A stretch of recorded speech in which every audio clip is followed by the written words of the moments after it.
It's 5:24 on a Wednesday afternoon, and I think I'm going to browse some Wikipedia. Wikipedia is honestly just an amazing resource. Its accuracy and depth is on par with, and often greater than, the traditional encyclopedias like Britannica, and it's built by and able to be accessed by anyone with an internet connection in a country where it's not banned. In 2005, it was found to be just as reputable as Britannica. Now it's dozens of times larger and still holds up reliability-wise. So let's go to Wikipedia now.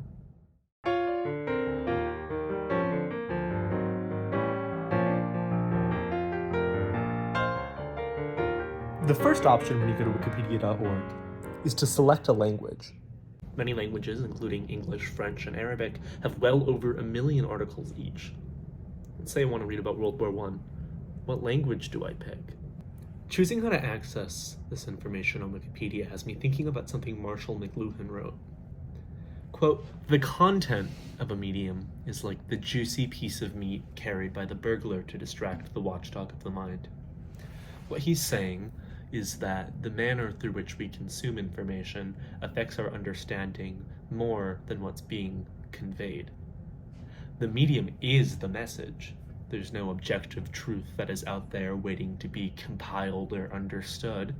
Encyclopedias may aim to centralize and expand knowledge, but the knowledge they compile is inherently going to have a bias in some way or another. But what about Wikipedia itself? How does the existence and purpose of Wikipedia, which calls itself the Free Encyclopedia, affect the ways in which we understand topics such as, say, World War I? And how does that change depending on the different languages through which we observe it? Using different languages to look at the same topic on Wikipedia allows us to kill two birds with one stone. First, it gives us multiple windows through which to look at Wikipedia and how its free centralization of knowledge allows us to deepen our individual understandings of a vast array of topics for free. Second, it shows how the biases always present in knowledge creation can create different viewpoints of what is supposedly the same thing. Looking at the articles for World War I in different languages whose speakers approach the war from different viewpoints can show us how even on a platform that venerates fact above all else, the medium through which we access the information and the language in which we read it, because language itself not a kind of medium, don't just affect the message, but exist as a foundational part of it. So I found the article in some languages I speak and some languages that friends are going to have to help me understand. But without further ado, here we go.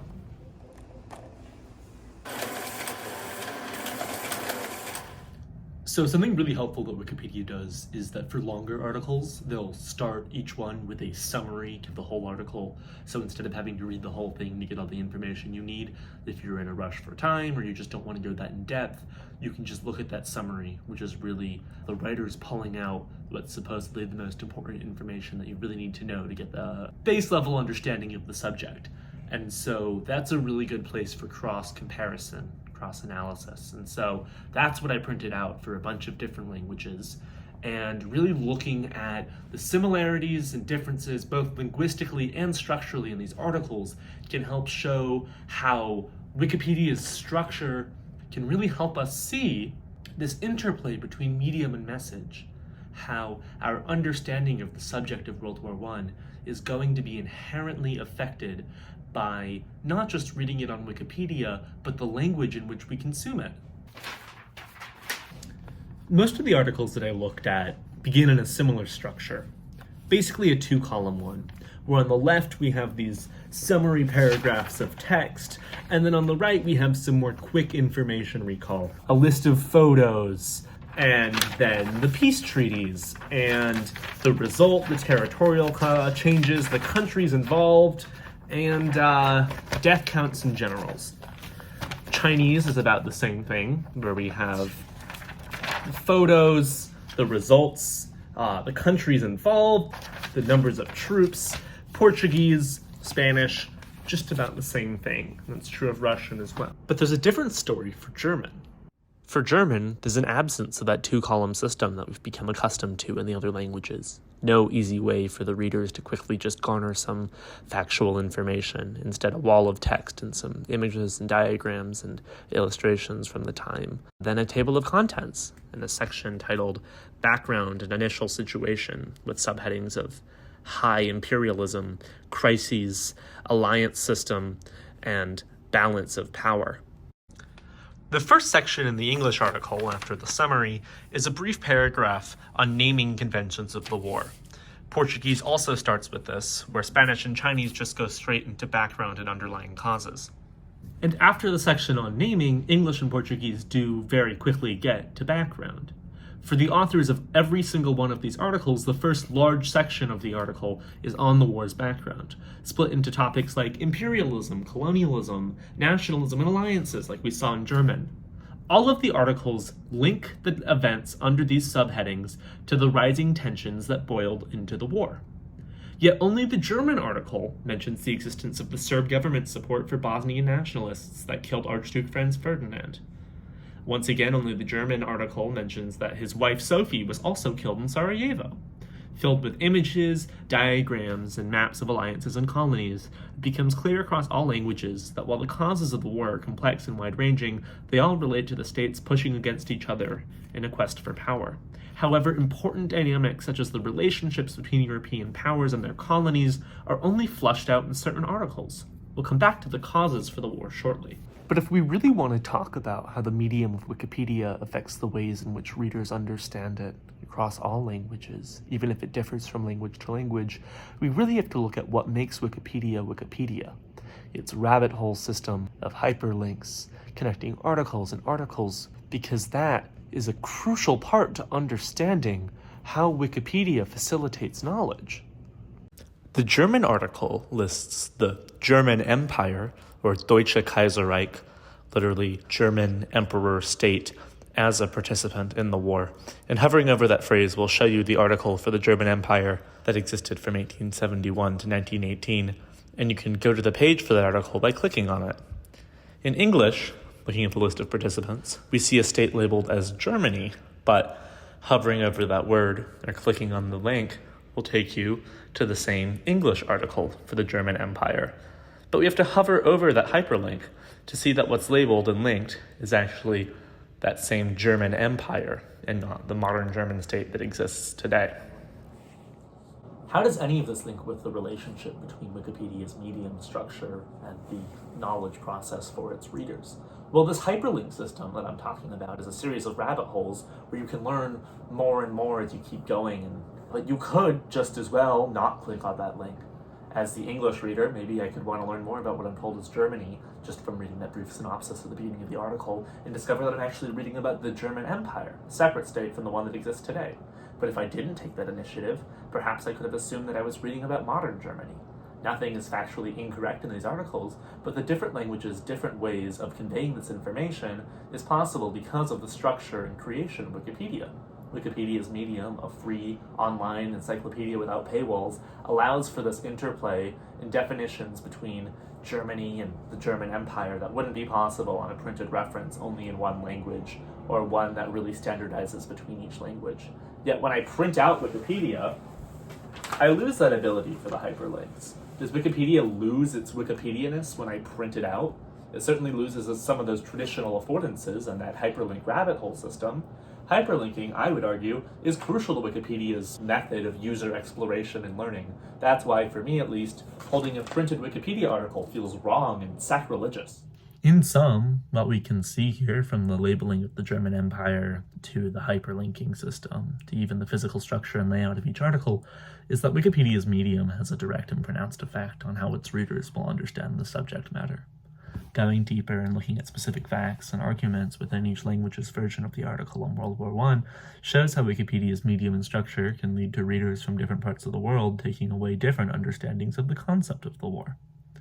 Once again, I'm not saying that any article is wrong or that Wikipedia must be internationally and linguistically standardized. I'm simply examining how these differences, through varying academic arguments and beliefs in different languages, combined with the way Wikipedia articles are written and digested, highlight the interplay between medium and message and how subjective even the most objective information can be. The two topics I'm going to analyze to highlight the effects of these subjectivities are what caused World War I and where was it fought. We've already talked somewhat about the causes of the war, but the summary paragraphs offer concise descriptions that present what appear to be short, factual, objective statements without room for interpretation. Of course, we've already discussed that all history is bound to contain some bias, so looking at the differences between each article can show us how Wikipedia's decentralized and multinational collaborative creation and conception structure let readers understand the war in different ways. Let's start with the question of where was World War I fought? Each article, assembled in a decentralized manner by speakers of the language from all over the world, answers the question in a unique way. Some descriptions are nearly identical, whereas others contain information that some completely lack. While the site is full of fact-checking measures, these mechanisms can't standardize all of the subjectivities present in any factual writing, allowing for these differences to occur. And as Wikipedia is written by people from all over the world, these varying global perspectives shaped by historical subjectivities and differing relationships and levels of immediacy with the war are present in articles' word choices and phrasing. Starting with English, the narrative that I'm the most familiar with, we have this quote. Fighting occurred throughout Europe, the Middle East, Africa, the Pacific, and parts of Asia. In other words, World War I was a global, transcontinental war. That is the narrative that I grew up understanding and have internalized as fact. But it's not the only narrative that we can see from looking at this article in other languages. The Spanish article, in its very first sentence, calls the war un conflicto militar de carácter mundial aunque centrado en Europa. In English, that means a military conflict with global character, although one that was centered in Europe. In fact, later in the article, it says, Desde el principio de la guerra y hasta su fin, la lucha en las colonias de los países europeos fue esporádica, pero también feroz. Or, in English, from the beginning of the war to its end, fighting in the colonies of European countries was sporadic, but also fierce. What this sentence does is it ties the fighting outside of Europe to the countries of Europe, saying that even though there was some war action outside of the continent of Europe, the essence and power struggles in the war were European in nature. This may have been a war with battles fought all over the world, but don't get the Spanish article wrong. It's saying that this war was very, very European. Here, it says World War I was a 主要发生在欧洲的大战，然而当时的欧洲 It was a war that primarily took place in Europe. However, the European powers at the time had many mutual entanglements, and the flames of war eventually spread throughout the entire world. Eventually, most countries in the world were involved in this war. So it's saying that yes, non-European countries like the United States, China, even Thailand were dragged into this war, yet this was because of Europe. And then, at the end of the introductory paragraph, and I'll just read the English for you, it says that because the war was primarily fought on the European continent, 20th century Chinese literature often referred to it as the European War, or in Chinese, 欧战. This means that for decades, Chinese historians referred to World War I not as a world war, but as an explicitly European war. Someone learning about World War I in Chinese on Wikipedia will come away with an understanding of the war, even its basic facts like where it took place, with a completely different understanding than the person who reads it in English. Explaining what caused the war is different than explaining where it was fought, because it does require a more analytical argument than just listing geographic places. Yet as we saw in talking about where the war was fought, there's always going to be bias and subjective analysis present in these descriptions, and explaining how the war was caused is never a simple, short answer. So it helps to look at the summary paragraphs at the beginning of each article to look for the most concise, clear-cut descriptions in each language's version.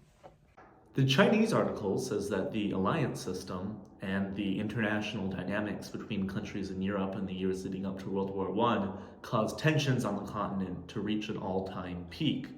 Yet the word that it uses to mean tension or tense, 紧张, can also be translated to nervous. So the Chinese reader will read about these tensions in the years leading up to the war and see a picture of the continent of Europe as one that is unstable and nervous, and that boiled over into war. In the German article, a fact here that's missing in any of the others that I analyzed is that Russia joined and allied with Serbia because of pan-Slavic nationalist ties. So that focuses on the alliance system and combines it with ethnic nationalism and saying that's part of what led the war to get so intense so quickly. Yet you can't see that in any of the other articles. Meanwhile, Russian, much like Chinese, talks about tensions on the European continent in the early 1910s, but it locates those tensions on the Balkan Peninsula, whereas Chinese just says they're in Europe in general. And finally, saving perhaps the best example of all of this media-message interplay for last, I'm going to share a very subtle difference in between Spanish and Portuguese. Spanish has the phrase, El imperialismo fue la principal causa subyacente, which means imperialism was the primary underlying cause. Portuguese says, Entre as causas de guerra incluyen se as políticas imperialistas extranjeras de grandes potencias da Europa, which means among the causes of the war was imperialist politics between the powers of Europe. Did you catch that subtle difference? Spanish calls imperialism the principal cause, while Portuguese calls it a cause. The and a, both grammatical articles, have quite different meanings. So how does any of this relate to the medium of Wikipedia? Well, each article being written by speakers of the language from all over the world, going off of different sources, being written in a decentralized manner, can lead to two very similar articles. But one says imperialism is the main cause, and the other says a main cause. Meanwhile, the Russian language doesn't have any articles, so there would be no difference in meaning between the and a. So, translating into crude English, say you take that Spanish article, it would say imperialism was main cause.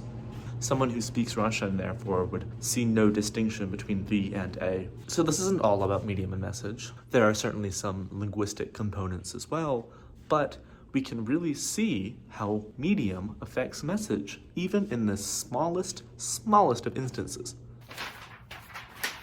At the end of the day, why does any of this matter? Why did I take weeks pouring through 6 nearly identical versions of the same Wikipedia article, wasting my sweet printing money to make some long video, spend hours in iMovie talking about little tiny nuances between the word and the, and looking at the works of some media theorist who's been dead for decades? I think what I showed you through the differences in structure of the article, the difference in word choice, how two speakers of two different languages will understand the same facts differently, not just because of the perspectives from their own home countries relative to World War I, but because of the way that the Wikipedia article was written. I've always been primed to see bias and subjectivity as a bad thing in fact-based reporting or writing, all the way back to the first papers I was writing in elementary school. I think that anyone who is looking at media and trying to understand it, or really anyone in general who is consuming any form of media ever, and that is everyone, needs to understand that there is no one correct way to write about World War I. There is no one way of writing about it or talking about it that's more correct than other ways. I mean, sure, lies are a thing, but when it comes to just sharing facts, the medium is going to influence the message. And that's what I want you to take away. I hope you enjoyed. Thank you for watching. Goodbye.